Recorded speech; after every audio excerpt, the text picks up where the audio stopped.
According to the State of Uganda's Population Report 2012, Uganda's population growth rate is one of the highest in the world at 3.2% each year, meaning over 1 million new babies are born.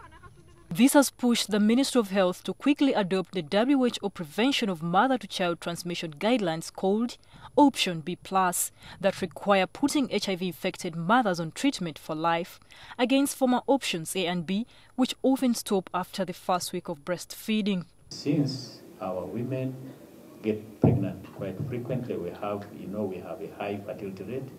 We have also a low contraceptive prevalence. Very few women use family planning.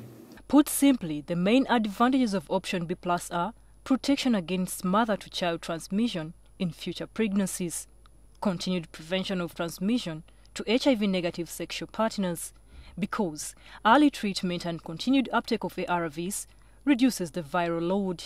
There is also a reduction of treatment interruptions, which can lead to drug resistance, as well as a simplified regimen and service delivery. This in regard to the fact that untrained health workers before were missing out on mothers who needed live treatment, and there was inadequate laboratory equipment to test for CD4 count. Also, the baby will be taking drugs for a shorter period of time.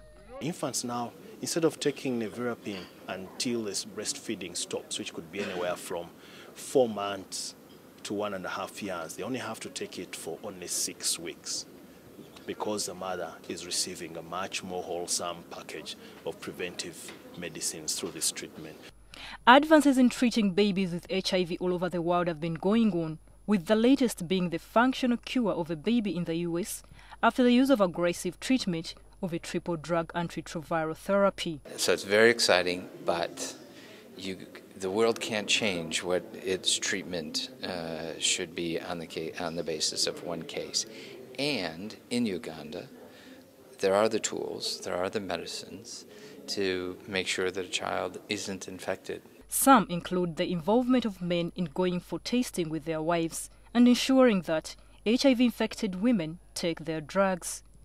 These have seemed to work perfectly in southwestern Uganda, where Elizabeth Glaser Pediatric AIDS Foundation is working. In the period October to December of last year, we had about 2,000 HIV-positive pregnant women identified. In that same period, we tested about 2,000 HIV-exposed infants. And of those we tested, just slightly over 100 were found to be HIV positive. There is absolutely no reason why mother-to-child transmission should take place. 19 districts all over the country with high HIV prevalence and less funding will benefit from additional funding from the Swedish International Development Agency, SIDA, to be implemented through a global partnership of UNICEF, Elizabeth Glaser Pediatric AIDS Foundation, Mothers to Mothers, amongst others, to increase the availability of HIV drugs to help infected mothers. Florence, NTV.